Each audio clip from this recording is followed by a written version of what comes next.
Carlos Yanque Reyes, soy integrante del Círculo y el día de hoy estoy a cargo de la sesión número 12, denominado Los delitos imprudentes.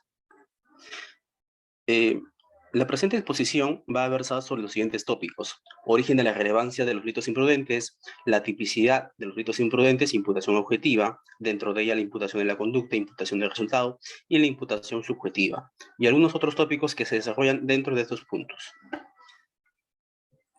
El origen de la relevancia de los delitos imprudentes. Según los profesores Roxín, Villavicencio, Luis Miguel Bramón Arias Torres, refieren de que la importancia por la investigación de ese tipo de delitos se da por tres sucesos importantes.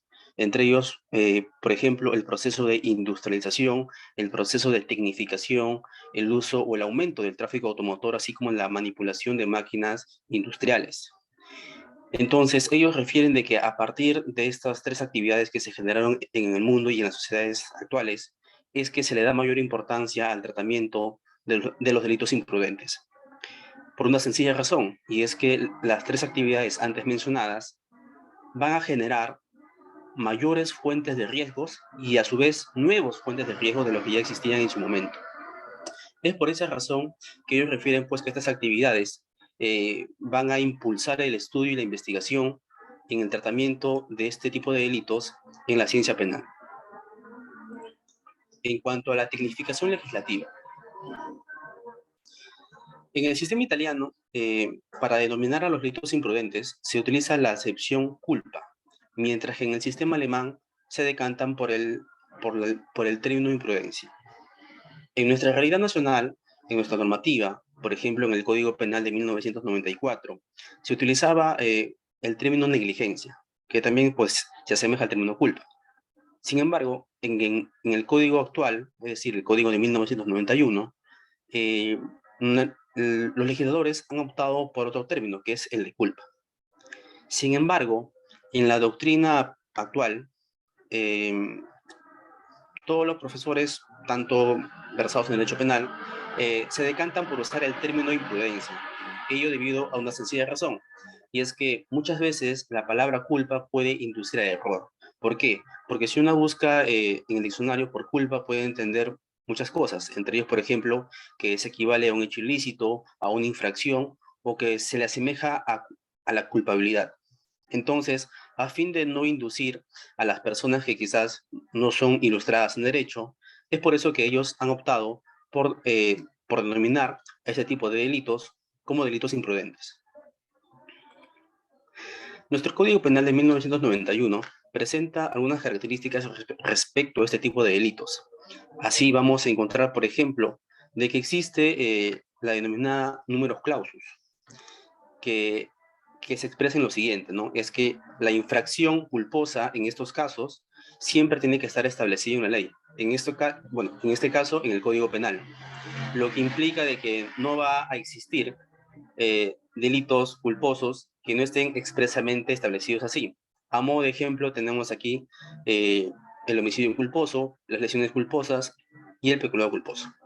Entonces, la técnica legislativa optada en este caso por nuestros legisladores ha sido pues el denominar un numerus clausus, a diferencia de lo que sucede en España, donde justamente hay un numerus apertus de este tipo de delitos imprudentes. Ahora, además son tipos abiertos. ¿Qué implica que sean tipos abiertos? Implica de que la configuración de este tipo de delitos imprudentes siempre exige que en el caso concreto se vulnere un deber de cuidado. Pero sin embargo, el deber de cuidado que se exige en este tipo de delitos muchas veces resulta ser indefinido. Es más, a veces hay deberes que no se conocen hasta que se producen determinado caso en concreto. Es por tal motivo que ese tipo de delitos siempre exige la remisión, en algunos casos, a una norma extrapenal, como por ejemplo el reglamento de tránsito, entre otros, ¿no? Asimismo, se puede verificar en el Código Penal de que existe un número reducido de los tipos penales imprudentes.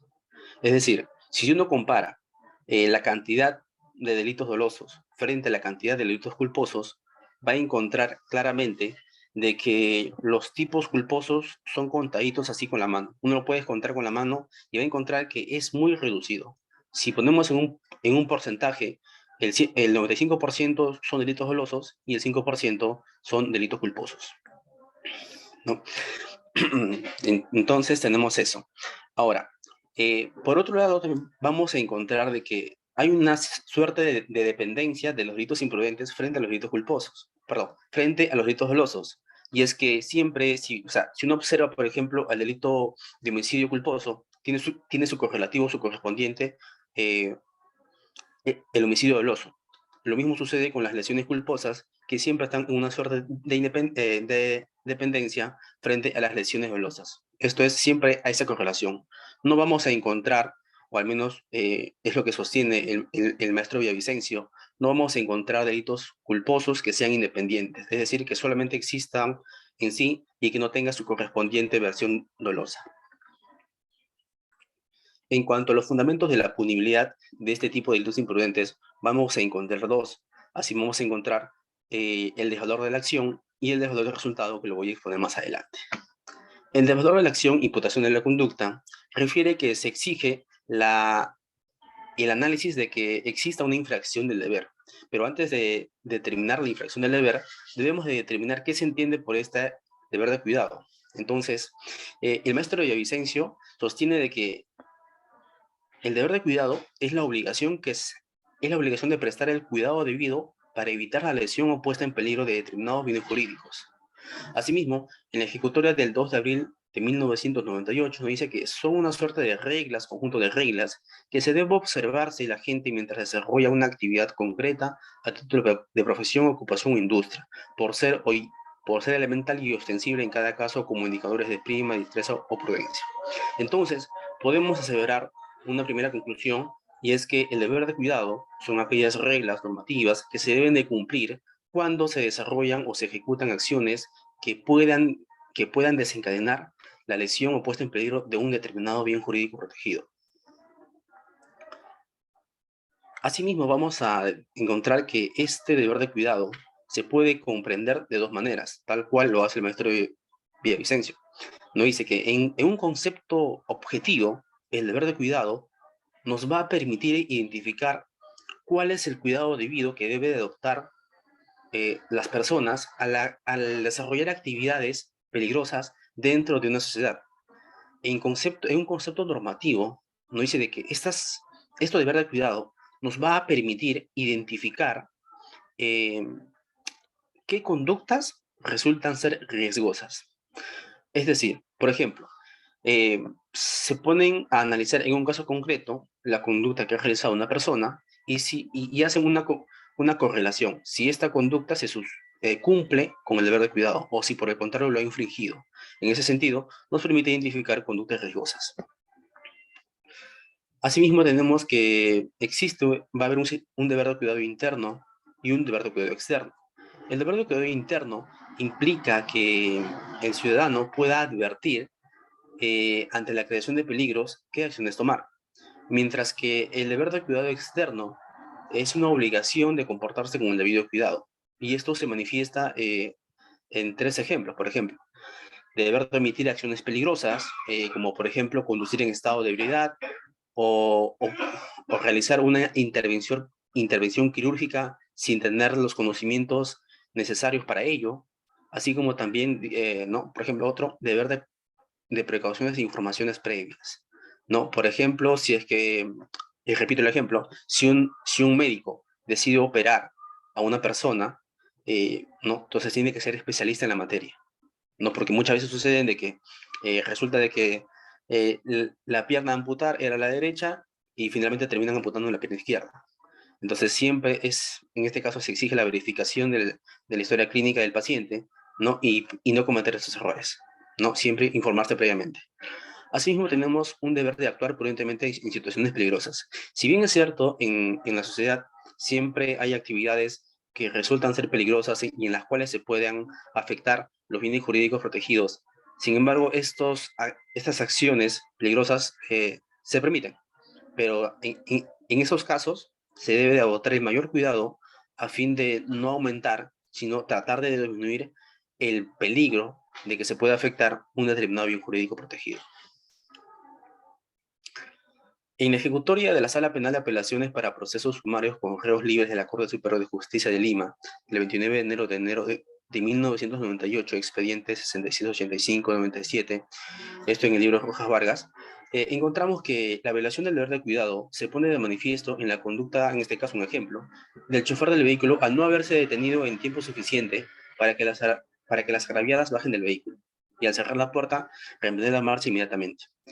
Mira, en este ejemplo encontramos que aquí se está cometiendo una acción riesgosa, una acción de peligro, ¿no? Esto es, por ejemplo, de que en este caso el chofer eh, haya emprendido el viaje sin que en este caso, sin que sus pasajeros no terminen de bajar de su vehículo. Eso es un ejemplo, claro ejemplo de lo que se llama deber de omitir acciones peligrosas. Algunas directrices para determinar la infracción del deber de cuidado son las siguientes. Entre ellas encontramos las normas jurídicas. En muchos ámbitos de la vida, definitivamente, pues, los legisladores han dictado determinadas prohibiciones, ¿no? Que tratan de justamente prohibir los peligros abstractos, ¿no? Entre ellos, por ejemplo, está el texto único ordenado del Reglamento Nacional de Tránsito, ¿no? Código de Tránsito. Por ejemplo, en el artículo 89 establece una prohibición, la prohibición de conducir en estado de cansancio o cuando uno está pues con medicamentos, ¿no? Que pueda causarle efectos secundarios e inducirle al sueño. La otra, por ejemplo, otra prohibición que encontramos en el artículo 138 de este código es que está prohibido transitar y estacionarse con cualquier tipo de vehículos, ¿no? Por las aceras, áreas verdes, pasos peatonales, etcétera. Entonces, esta norma jurídica nos va a ayudar a determinar si es que la conducta realizada por una persona en un caso concreto, justamente si vulnera estas normas, en este caso esta norma de tránsito, estaríamos pues ante una infracción del deber de cuidado. Otro criterio que se usa es la figura del baremo diferenciado. En este caso, Roxin nos dice que en caso concreto el juez se debe plantear la siguiente pregunta. Y esa es la siguiente, ¿no? ¿Cómo se habría comportado en la situación concreta una persona consciente, cuidadosa y perteneciente al sector del tráfico del sujeto? Y pone un ejemplo. Si un desarrollador o un instalador, esto es, electricista, han causado una lesión de bienes jurídicos en el ejercicio de su profesión, se ha de tomar el baremo o parámetro de la conducta de un desarrollador o instalador consciente y cuidadoso. Si es que la conducta de esta persona a quien se le acusa de haber infringido un deber de cuidado se subsume en la conducta de un hombre prudente, diligente, en ese caso no se le puede imputar o no se le puede atribuir que ha infringido una norma de cuidado. Por su parte, el maestro Villavicencio sostiene que además de hacer esa comparación contra un hombre diligente y prudente, se debe tomar en cuenta las capacidades individuales del autor. En este caso, como por ejemplo, las experiencias, capacidades y conocimientos especiales del autor que presenta en el caso concreto, o a la fecha en que se desarrolla eh, el suceso fáctico, en el cual se le reputa que está infringiendo una norma de cuidado. La otra O otro criterio que se utiliza para determinar si en un caso concreto se ha o no vulnerado una norma de cuidado son los deberes de información y de omisión. Por ejemplo, la primera, deberes de información, establece de que aquella persona que pretenda realizar una conducta cuyo riesgo para bienes jurídicos penalmente protegidos no puede valorar, debe informarse. Si no es posible, lo que parece no servirá para nada informarse, debe abstenerse a realizar la conducta. Por ejemplo, mencionamos hace un momento el ejemplo de que si existe un paciente o, no, o que van a realizar una intervención quirúrgica y si el médico que ha sido programado no cuenta con, digamos, con el conocimiento necesario para ello o requerido para ello, debe de informarse, ¿no? Es decir, pues debe de ilustrarse en esa materia, ¿no? A fin de poder realizar una operación quirúrgica exitosa. Pero en el caso, si él considera de que a pesar de que se instruya no va a poder o no va a servir de nada esta información, debe de abstenerse a realizar dicha conducta. Por el otro lado, tenemos de que quien pretende emprender algo que probablemente ponga en peligro bienes jurídicos protegidos y que no es capaz de hacer frente a los peligros debido a su insuficiencia física o por falta de práctica, también debe emitir dicha conducta. Aquí el maestro Zaffaroni propone un ejemplo, ¿no? Si una persona que es ciega, decide cazar en el bosque ¿no? Entonces, aquí, por ejemplo, esta persona, atendiendo a sus condiciones físicas, obviamente va a estar imposible de diferenciar si es que lo que se está moviendo es un animal o es una persona. Entonces, en esos casos, teniendo en cuenta esas limitaciones, no se debe de omitir, en este caso, no debería de salir esto a cazar en el bosque, ¿no? Porque podría generar esto la muerte justamente de una persona. El otro criterio que se utiliza es el riesgo permitido, que es un criterio muy importante para determinar si es que se ha vulnerado en un caso concreto el deber de cuidado, ¿no? Así, por ejemplo, nos dice de que el que obra dentro de los límites de la tolerancia socialmente admitidos no infringe el deber de cuidado y que por lo tanto no obra típicamente. En otras palabras, eh, ejecutar comportamientos riesgosos excluye la tipicidad y no solo la anticuricidad. Es decir, que se permita una actividad riesgosa no va a generar que se le atribuya pues, un delito imprudente. Un ejemplo que menciono aquí es que en el tráfico automotor se admiten conductas que suponen un peligro previsible, pero que sin embargo ello no fundamenta que sea prohibido.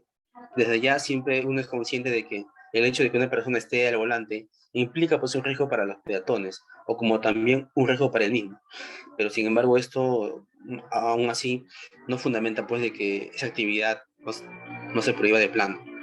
Además tenemos que si una acción causa reconocimiento social, como por ejemplo jugar fútbol, en esos casos se pueden tolerar pequeños riesgos, ¿no? Como por ejemplo que un espectador reciba por parte de un jugador un balonazo, que muchas veces ha sucedido.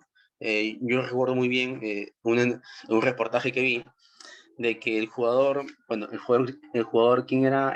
Era Cristiano Ronaldo, que había disparado un fuerte balonazo y que fue desviado y que cayó un niño, ¿no? Y que finalmente el niño pues se terminó rompiendo el brazo. En esos casos, por ejemplo, este tipo de riesgos se permiten. Sin embargo, ello no implica pues de que en el caso concreto de Cristiano Ronaldo haya infringido pues una norma de cuidado, ya que son permitidos. Asimismo, si bien es cierto, no está permitido de que determinados vehículos vayan a excesiva velocidad, pero si una ambulancia lo hace, quien está transportando a una persona quien está en riesgo de peligro su vida, obviamente pues este riesgo sí se permite. El otro criterio que se utiliza para determinar o no si es que ha habido una infracción del deber de cuidado es el principio de confianza, reconocido en el derecho penal y que sirve para negar en determinados casos que una conducta ha creado un peligro o un riesgo no permitido. Por ejemplo, el participante en el tráfico automotor le es admisible confiar en que el otro se comportará también de forma correcta, ello siempre y cuando no existan indicios para suponer lo contrario. Eh, Siempre he escuchado que las personas o determinados choferes, cuando hay algunas vías, siempre tienen el lugar de preferencia de pasar de frente, mientras que los otros, entonces cuando hay una intersección, siempre hay una dirección que es la preferente, mientras que la otra tiene que bajar la velocidad. En esos casos se dice de que el conductor que va por la vía principal tiene el derecho de preferencia. Entonces las personas que están, digamos, o los conductores que van por la vía accesoria, tienen que, en este caso, detenerse y darle el paso, ¿no? Preferente. Y en el caso concreto, si es que un conductor pasa por la vía de frente, pasa, ¿no? Obviamente sí reducir la velocidad, pero aún así se genera, digamos, un accidente de tránsito. En ese caso, lo que va a generar es que se le va a imputar, en este caso, esto, ¿no? Bueno, este resultado, esta lesión, el jurídico protegido, al otro conductor y no al conductor que pasó por la vía principal, debido a que esto actuó confiando en que las demás personas o los demás conductores van a actuar justamente pues, respetando las normas, en este caso, las normas de tránsito, ¿no? Sin embargo, este principio tiene determinadas limitaciones y es que no va a ser aplicable cuando la confianza en el comportamiento debido de otros está manifiestamente injustificado. Por ejemplo, cuando si un conductor que va por la vía principal observa que la prioridad del paso o observa que el otro conductor no está reduciendo la velocidad para darle la preferencia de paso, en este caso debe de parar, ¿no? Y no puede, o sea, debe parar. Y si decide pasar, a pesar de que está advirtiendo de que de que el otro conductor no, no está cumpliendo con la normativa, en ese caso, pues no puede, digamos, utilizar el principio de confianza para eximir su responsabilidad. Ahora tenemos la imputación del resultado, el deudor del resultado. Eh, no cualquier conducta que viole un deber de cuidado eh, va a ser considerado como un delito imprudente. Siempre se requiere el resultado previsto, el resultado típico en nuestro Código Penal. ¿Qué es lo que quiero decir con esto? De que si bien podemos tener en caso concreto de que una persona haya infringido una norma, en este caso una norma de tránsito, ¿no? Como por ejemplo conducir digamos, por las veredas, como muchas veces pasa en esta ciudad de Lima, siempre pasa en este caso con los motociclistas, ¿no? Que siempre cuando hay tráfico utilizan las veredas como si fuera una vía. Sin embargo, esa infracción no va a ser considerado en sí como un delito imprudente. Siempre se refiere de que la infracción produzca un resultado. Y ese resultado tiene que ser justamente pues, ¿no? la afectación de un bien jurídico. Y la razón por la cual se exige, uno de los fundamentos que señala el profesor Luis Miguel Bramón Arias, señala de que se exige por una sencilla razón, de que sería muy difícil probar eh, un delito imprudente si es que no se ha afectado. La afectación misma a un bien jurídico es una prueba de que se ha cometido un delito. Básicamente es lo que dice o digamos intenta fundamentar el por qué se exige o por qué se requiere que se produzca un resultado. Obviamente que este resultado, como lo mencioné en un inicio, tiene que estar previsto en el Código Penal. ¿Por qué? Porque en nuestra legislación rige el número, en este caso, el número clausus. No, por ejemplo, si hablamos de una infracción eh, de tránsito, que en este caso que se pase una luz roja, no se puede pasar una luz roja, pero como consecuencia de ese cruce de luz roja haya atropellado a alguien y ha producido la muerte. ¿No? En este caso, por ejemplo, el homicidio culposo. Puede ser. Ahora, asimismo, vamos a encontrar que la imputación de resultado justamente, ¿no? es la que concede relevancia jurídico-penal a la infracción de las normas de cuidado, ¿no? Este resultado generado debe ser producto de la creación de un riesgo jurídicamente desaprobado. Esto es importante, muchachos, porque muchas veces, o he visto casos en los cuales se dice de que se pasó por ejemplo, ¿no? De que estaba conduciendo esto sin brevete, o con el brevete vencido, ¿no? Y se generó un accidente de tránsito. Ok, muy bien, pero aquí la infracción es, digamos, es conducir con la licencia vencida, pero lo demás, como por ejemplo respetar la vía o respetar los semáforos en ese caso, se está cumpliendo. Y si aún así se produce un choque, digamos que el hecho de que no tenga la licencia vigente no implica o no se le va a poder imputar en un caso concreto, en este caso un accidente de tránsito, ¿no? Sino que el accidente de tránsito, pues ahí se tendrá que analizar si es que el otro conductor, ¿no? También respetó, ¿no? Digamos, las normas de tránsito. Esto, por ejemplo, lo vi en un caso de Piura que llegó inclusive hasta la casación, en la cual justamente se hacía este tipo de cuestionamiento, ¿no? Inclusive llegó hasta la Corte Suprema, pero al final justamente se consideró pues, ¿no? lo que es propio de los delitos imprudentes, de que siempre la producción del resultado debe ser correspondiente a la infracción del deber que se está cuestionando.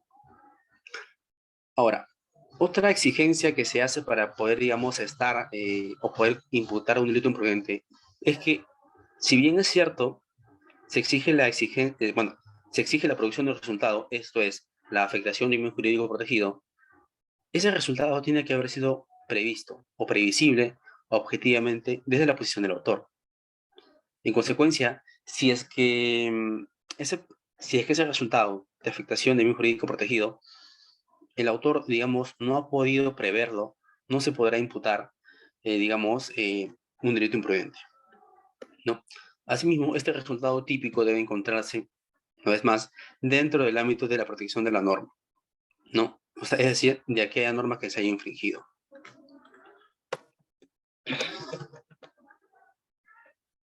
Respecto a la imputación subjetiva, vamos a encontrar lo siguiente. Dice que la imputación subjetiva imprudente es importante determinar, lo que antes mencioné, es que si es que ese peligro causado pudo haber sido conocido por el sujeto, por el autor, a quien se le pretende atribuir la comisión de un delito imprudente. Por cognoscibilidad vamos a entender que se dice pues que es la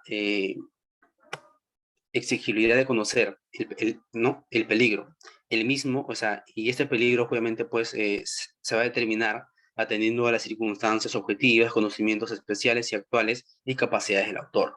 Por otro lado, en la previsibilidad encontramos que es lo siguiente, ¿no? Que es una previsibilidad en su aspecto objetivo y en su aspecto individual. En su aspecto objetivo se exige pues de que es la posibilidad de que se prevea, no digamos que se prevé el resultado como se le hubiera hecho a un ciudadano común, o un ciudadano de a pie, un ciudadano normal, ¿no?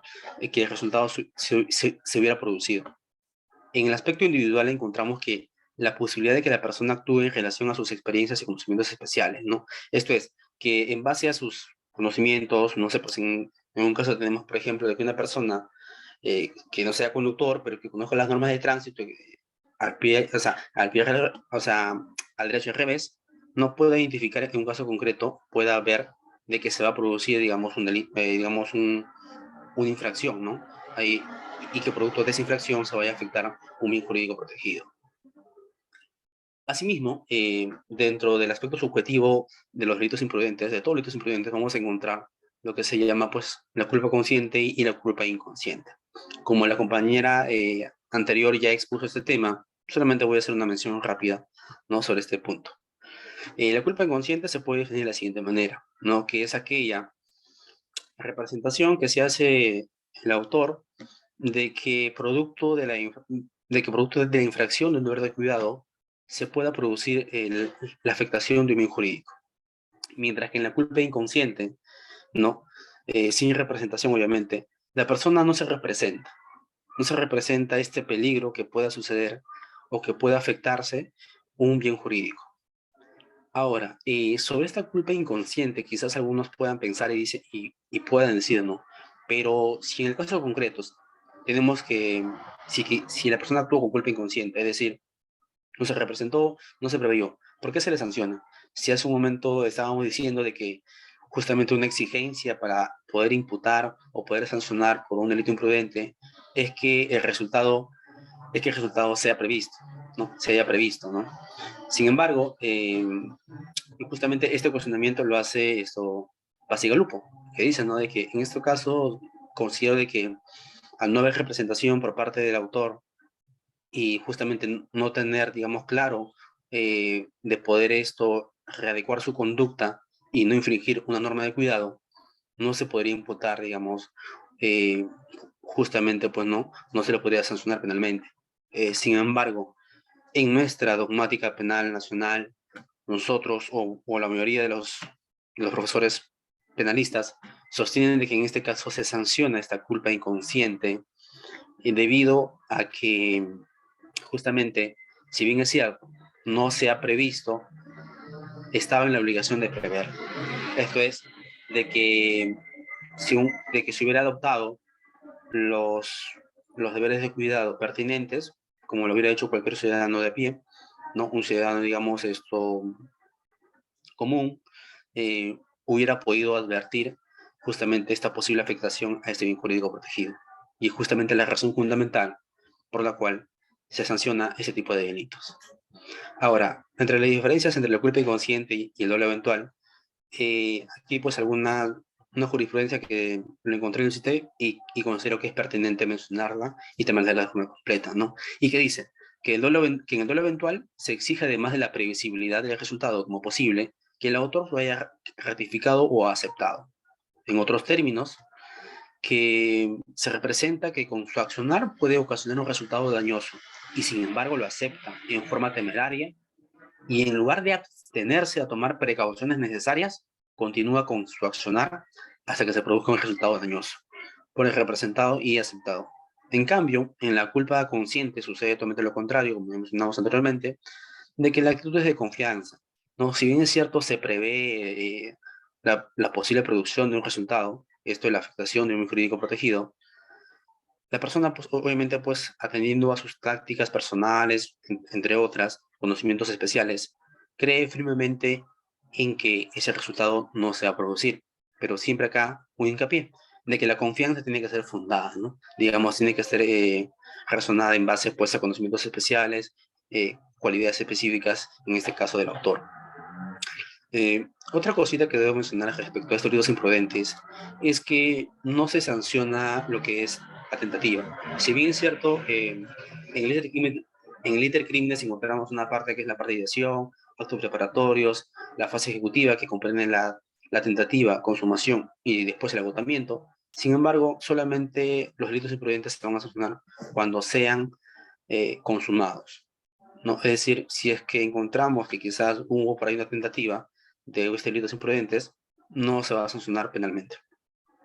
Otro lado es que en este tipo de delitos no se acepta la autoría inmediata, ¿no? Así como tampoco se acepta la participación, lo que implica de que cualquier participación que se realiza en este tipo de delitos imprudentes, las personas que han participado en un hecho concreto siempre van a responder a título de autor, ¿no? Bueno, amigos, esto ha sido la exposición, quizás un poco corta, pero he tratado de ser lo más breve posible, ¿no?